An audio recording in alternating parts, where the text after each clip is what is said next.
ole tu na hian in tran tlang noya he kan oma fiar tui choi turin kan pan mek ani he bur hian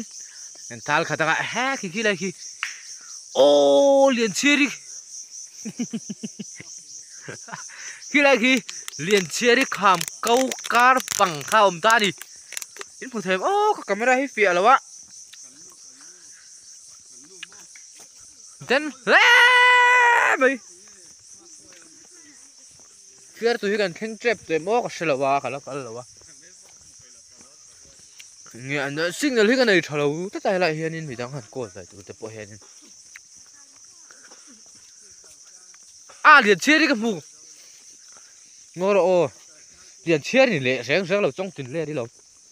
na chu ka lai o la khi le chong tin le ri om na lai hi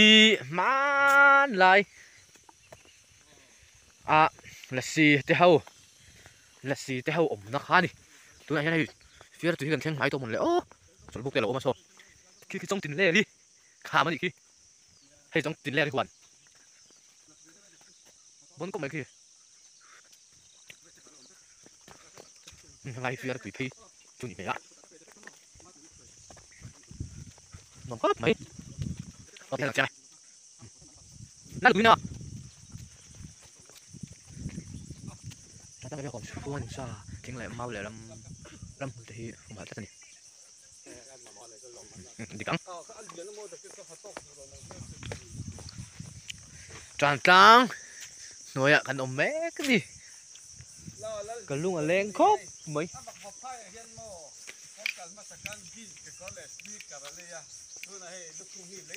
thế này hù hùa nó ôm ác hù là tên lỗ thật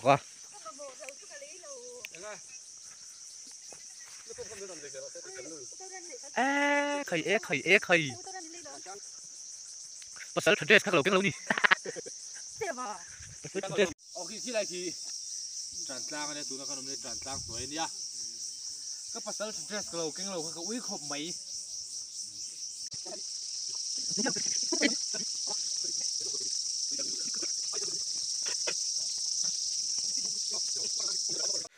ô này tụi này hiện in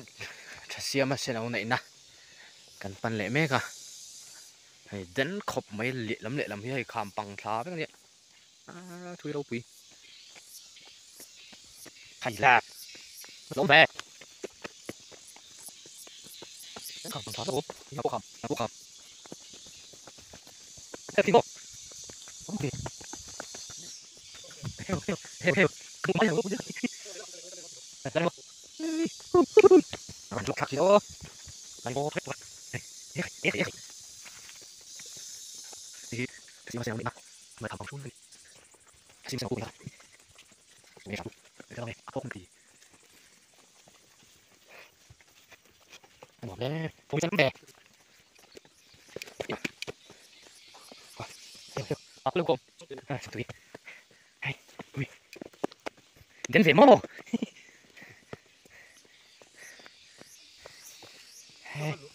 khôi mô lụt lang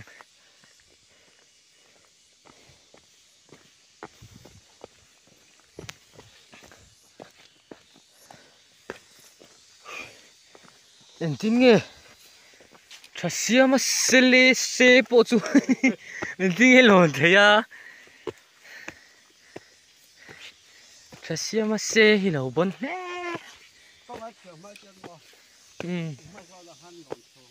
lấy hiền mua lòn sư lòn thế ạ chụp lại làm đến đòn đi sang đâu bùi xí cái đó là ít ta trăng phổi à khởi hay thì hiền bây giờ làm hi làm cuốn rồi mày đi vẫn khổng mày double về tổ thế bây thiếu xiêm chú cần lon mệt ô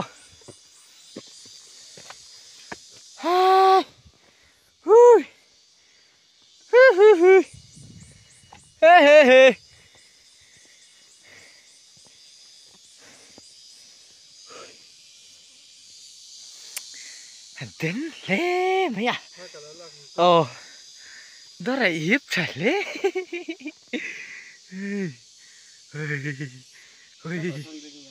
ồ ta ồ hết thì làm hết là hết thì làm thua ê thì khá nên hay ê thu lệ lạc hả thì sao là ta thì cho nên thu hồ hi anh mà ni hi anh thiệt rằng là cùng nua châu ồ anh nua tu po anh thua trà em anh la trà em mi zo ram ồ la trà ni em ti ha anh khier levek ồ thì ồ ta cùng với committee hian mo ồ phân nặn véo ha thì khá nên anh khier ta thì cho nên nó cùng nghe cùng lẽ ô panga anh lại đón ta ê chú hiện nay con này cô lại này xuống miệng lòng cho không bị bị cả anh mà đây mà sẽ sang rồi đi ê nha ê ê ồ cái này cái này cái này anh không có điện tính ê anh không tin đi thật sự cái này mình rồi không thì ồ phải thì ờ thì đi sang rồi đi mình sẽ sang ở bên sang rồi sai đâu thì đi sang rồi sai nè biết xong thủ thì đi sang rồi rồi sang gì à thì đi sang rồi ờ thì đi sang rồi cái này cái này cái nào ô tô nó có sai là thì mua bữa ăn tiền qua xin xin là ờ thì rau mà mình phải biết rồi làm mà cái một phải xin đi xin đi xin qua udah được thì đi sang thì đi sang ờ ok cái này là cái nào ở đây có một cái lại thì nó ai con là hít lên ở tại đâu chứ sai không ạ ờ nó sẽ bảo đây không ạ vẫn sâu rất sâu ờ cái làm hồ tôi nhìn nắp sama qua cái gì lắm bằng thì tôi tôi cái này ta cái lắm bằng tiền là nên phải tiền ta áp quả tiền cho nên tôi làm hồ cho nên nắp sama tôi nhìn vào cái lắm bằng ông đàn thì mình mau bên trên đường thế mày à anh đi làm súng rồi đến một chiếc đồ như thế khâu bùng din chân cùng sang cật giật quái thùng nên hơi sao không bao tu vợ thiếm tu giặc mi cột thiếm thiếm lại giặc mi sinh sinh tu vừa làm rõ ràng khởi ăn uống lẽ mày à cần mà nó vòng em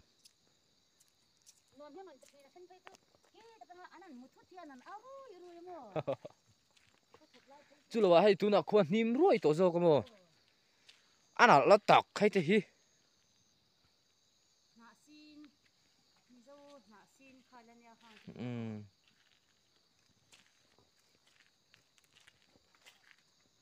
đủ tắc phơ tắng cà phê à đây là gì nào đây là gì nào cho nên là anh bị xí thun rồi nên là biết là nó có tiền thật nên là liếng khai đâu chuyện đó chơi bên đây là bà cái xí khô mà xí ông kim mà cái dâu là cái dâu là cái xí lên phòng sập bà cho nên giá phải thôi cái xí đi đó một số đi áo vàng mà cái gì người ta cũng có cái xí trên số khô mà phải cái này thì lên cả cái vết thì ta nhá ta hiện tụi nghe lộn lẻng cái này tụi này hiện nay tụi này thì ta hiểu hả anh tụi nó chơi tụi này ông má xuống chú nhìn xuống là mình đã nhận tôi này cái này nào bao nhiêu anh phát đẳng xe cốc mày xin suy các một thứ xin tiếng kêu tôi lên như vậy ạ hay lộ lấy nào ban chỉ cả cho nhá mỗi cốc mày lật tục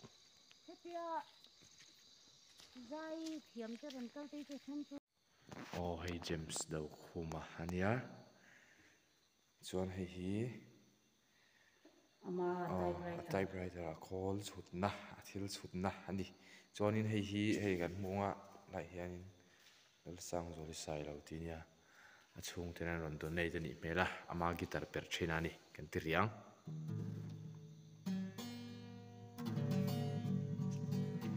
awa lu em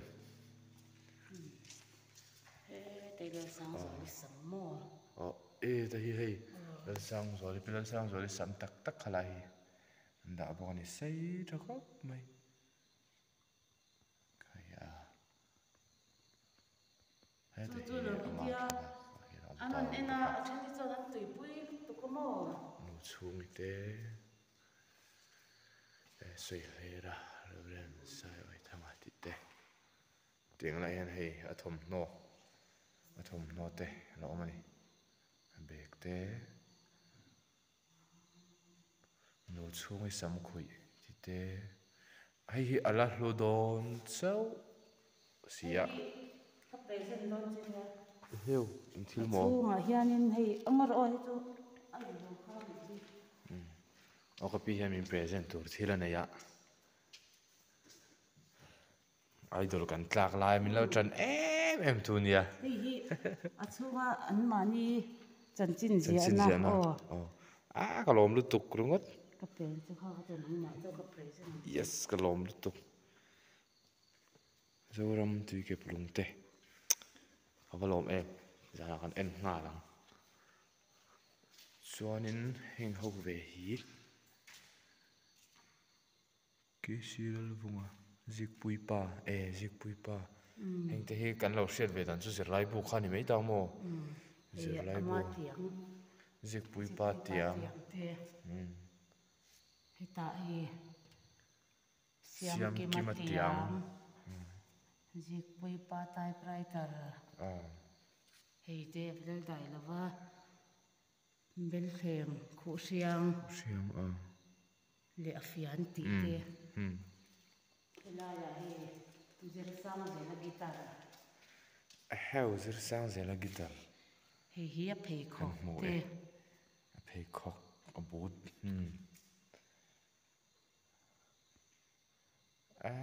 khai kalmana va om li em ve o ki ma nia hei a guitar ndo nei tani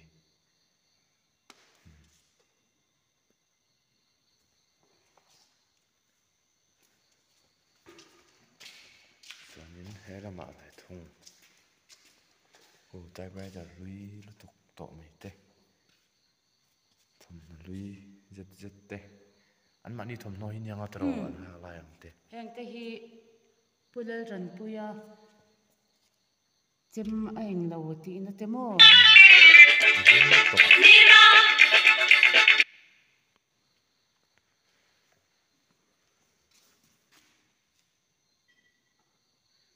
kaput ran pui de khianin o zoram ti te hi MNF ta na phone me lo nia an la mai nei ti hian hi eng khong le arel kamlala kuchuak khuang ngong kol hei avan hlu dawn te lu lem nakina ti hianin hun a riam zeranga o tiang hu ve pha kanom te hi van hlu em ke ni khathang to phathang chuan mo an harap pe lo na la sin in ma la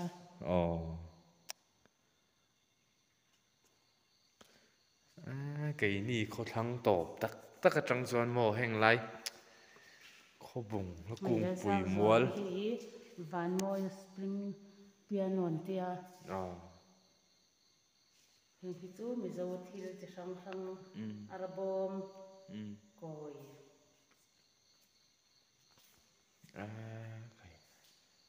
dam mana ome ti khan dam man om zual he hanang chu lu man ko pe du